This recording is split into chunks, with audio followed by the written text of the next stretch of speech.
Hello. Welcome to another episode of Take a Deep Breath with Yvonne Daniels podcast. I am your well-being girlfriend, Yvonne Daniels.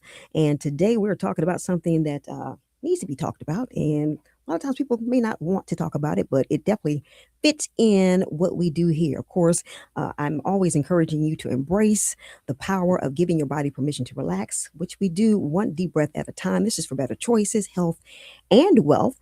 All you need is a willingness, an open heart, and be willing to grow and to go. So, Matt, how you doing today?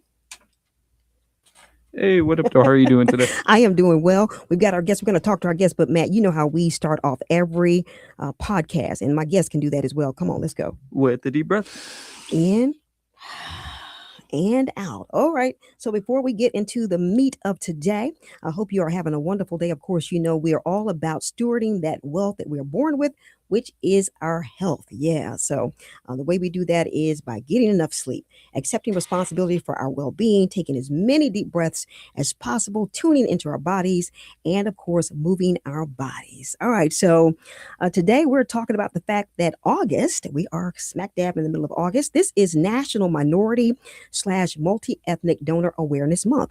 And my guest, Miss Shalonda Griffin, how are you doing today? I'm great. Thank you for having me. Absolutely wonderful. Thank you. You took that deep breath. Now, how did you feel after you took that deep breath? Relax. Yeah. I feel really good. Yeah. Yeah.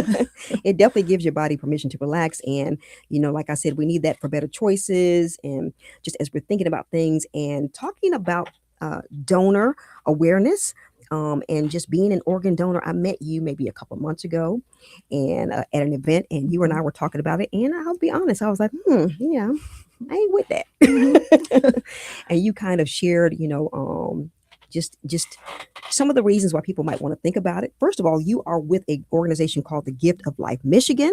So I just want you to talk a little bit about the organization and just organ donation. And, once you do that, I want to tap into some of the reasons people are fearful, don't want to do it. But first, let's talk about Gift of Life Michigan. Okay, great. So Gift of Life Michigan is headquartered in Ann Arbor, and we cover the entire state. And we are what's known as an OPO, which stands for Organ Procurement Organization. Okay. And we are one of 54 OPOs across the nation. We act as that middle person in between those people waiting for the life-saving transplants and the transplant center. So we basically we provide all services necessary for organ and tissue donation to occur in this state. Okay. Yeah. Wow. Most people get acquainted with us when they're at the Secretary of State and they're asked if they would like to become an organ donor. Okay. We have a partnership with the Secretary of State. So they're asking that question on our behalf. Okay. And if I remember correctly, is there a place on your driver's license? Is that why it's kind of where you can check off and, see if you want to do that or not? Yes, there is. So if you have said yes to donation, you're going to have a red heart and the word donor in the right bottom corner of either your driver's license or your state ID. That serves as a reminder to you that you have said yes to this. Okay. The only time that registry is checked is when a person passes away. Oh, wow. So by law, every hospital in this state has to call in every single death to us. Oh, we have a wow. 24/7 call center. Okay. Once we get that phone call, that is when we check that registry. Wow. Okay. And so you have seen, you talked a little bit about, because, I when I think about, I'll be honest, when I think about organ donation, I'm first of all, you have to think about your own mortality and think about the fact that when I leave, I don't want people pulling this part out of me, that part out of me, but it does go towards, I would even say, leaving somewhat of a legacy of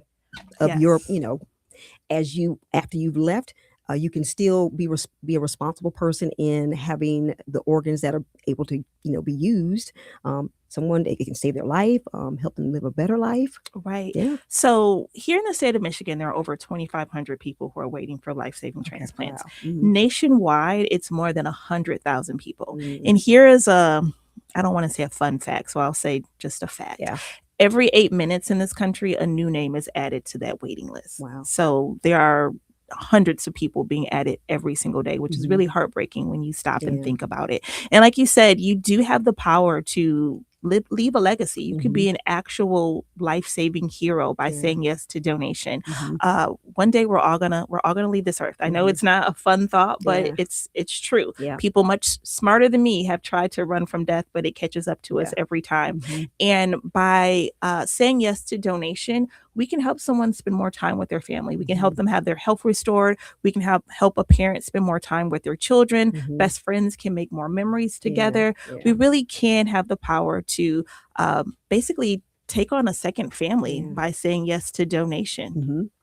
And kind of going back a little bit, because what we talk about so much here is taking responsibility for your person, for your body while you're on this earth. I've been in a couple of situations where I've given blood, and because of how I really try and take care of myself, the process is always just really easy, and now the blood donation centers, they make it to where you can actually know where your blood is going.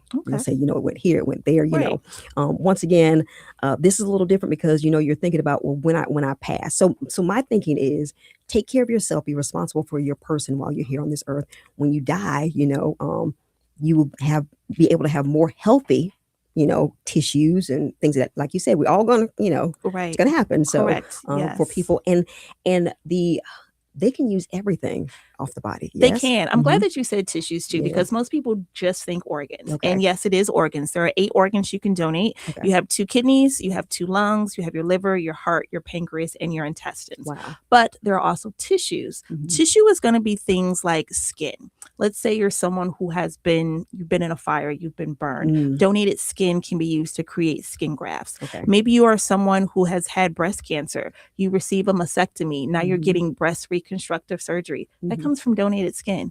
Maybe you are an athlete who has torn their ACL. You can get an ACL donated. Maybe you're someone who has been diagnosed with, let's say, bone cancer. Depending on the severity of that cancer, that diseased bone can be removed and replaced with healthy bone. Actually, 1 in 20 Americans are going to benefit from a tissue donation. Wow. Yeah. Just earlier this year, for instance, I ended up losing a tooth and I got a dental implant, but I didn't have enough bone in my jawbone. So I received a bone graft. Wow. Just something as, cosmetic more than anything. Was able to help me because of a donor. So I want people to not just think about organs, but also think about tissue and the good that can be done with that. Yeah. If you don't mind me interrupting real quick, I actually have a story to tell. So my freshman year, it was discovered that I had a cyst on my ankle. So I ended up having a surgery, and I have a donor ankle right now on my right ankle. So wow. They went in, removed the cyst, cut out part of the bone that the cyst was covering, and Yeah. Wow. Yeah, that's a great example That right there. is. Yes. People don't think about that because you do think of the major stuff, like, Right. somebody needs a new heart, Yeah. So tissue is not necessarily going to save your life like an organ transplant, but it's going to definitely improve it. It's going to help you with your mobility. It's going to help you with your pain management. It's just going to make life a lot more better for you. Yeah. So, we talk about all of the good things, from tissue to organs, but what is the rate at which, and maybe that may not be the best phrase to put it, are there more people that are organ donors than are not? Here in Michigan, about 58% of people are registered donors. Okay. So we are making progress, but we still have a long ways to go. Okay. Especially in our communities, with it being National Minority Donor Awareness Month. Yeah. About 60% of people who are waiting are going to be from communities of color. Okay. So African Americans, Hispanic, Asian Pacific Islanders, Native Americans, people like that.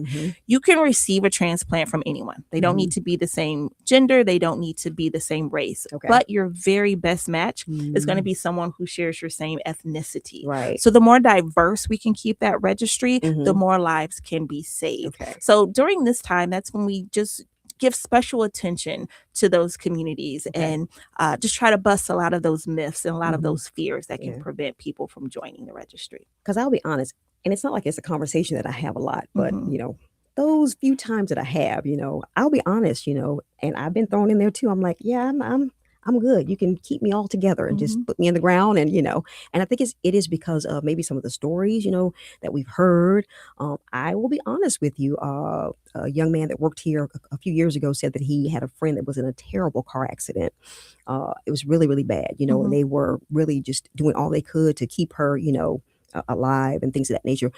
He said that when they found out she was an organ donor, and it may have just been perception, that it seemed like they just shut everything down. It was like, okay, yeah, she's good. And so that they could get the organs that they needed. And so I've heard these stories, and this may kind of feed into the fear and the reason why, people and I'll just say specifically Black people, Yeah. may not want to be organ donors. I definitely get that. That is probably the biggest myth that I fight every single day. There is this fear that if you're a registered donor, you end up in the hospital for whatever reason, the hospital will not try and save you. Now, first of all, I don't want to act like medical bias is not a thing, because it definitely is.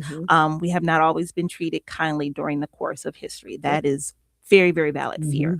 But if you're in the hospital, especially, let's say the ER, if you're in there for trauma, the doctor's main concern is you. Their job, they've taken an oath to do no harm. Their job is to make sure that you are okay. But we live in an imperfect world. Sometimes after doing everything they can, people unfortunately still pass away. And then and only then is when the conversation of donation takes place. And a lot of people think that anyone who passes away can become a donor, and that's actually not true. Registered or not, only about 1% to 2% of people pass away in a fashion that would allow them to be eligible to donate. So the dying is the easy part, but that doesn't necessarily mean that you're going to be a viable candidate. So what would make one a viable candidate? So firstly, a person would need to pass away in a hospital. So those people who pass away at the scene of an accident, in hospice care, nursing home, their own home, yes, they can donate tissue. No, they cannot donate organs. And you also need to pass away on a ventilator. That ventilator is going to make sure that oxygenated blood keeps flowing throughout your body to keep those organs alive. Without that ventilator, those organs are going to start to die, and they're not going to be good for anyone. So it basically has to be a perfect storm in order for you to even be eligible to donate.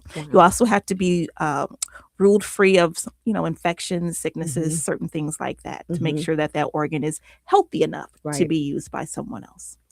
So this is such good information. I didn't know there were so many different, stipulations and things that, had to occur for you to even be able to donate, even if you say you're an organ donor. Correct. Yes. So with that having been said, it does kind of seem like that cuts it down, even if you want to donate, if you're not, if you have not passed away, if those certain things are. So what does that look like as far as where you all stand with the gift of life? I know you said that that was a pretty high number that you said of people that are organ donors. Would you like to have it higher? I'm sure. And what are some of the things that can be said, that can be done to let people know, okay, it really is safe. You're okay. It's okay to be an organ donor. Right. Would I like to see more than 58% of the state registered? Definitely. But realistically, I also understand that the registry is not going to be for everyone. So my main thing is I want people to become educated about donation. I want them to be educated to the point where if they hear, a friend or a family member say something that's not true, they can politely correct them.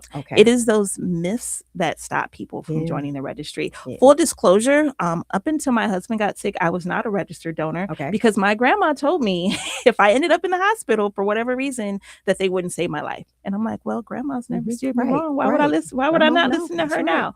But the more I learned about donation, I realized, one, that's not true. And two, I just realized the good that could be done from that. And like I said, one day my time on this earth is going to come to an end. And if I can help someone else, what's the harm in that? I've also thought to myself, if I, God forbid, ever got sick, I would hope someone would be willing to help me as well. So that's also a good way to think about it. I think a lot of us have maybe friends or family members who are on dialysis, for instance. They are tethered to a machine. That machine is literally keeping them alive. We have the ability to free someone from that machine by saying yes to donation. So just really something to think about. I would encourage people to not get their information from places like Facebook or Grey's Anatomy or a lot of the places that people tell me. I'm like, that makes great TV, but that's not really how it works in the real world. So just making sure that you're getting your information from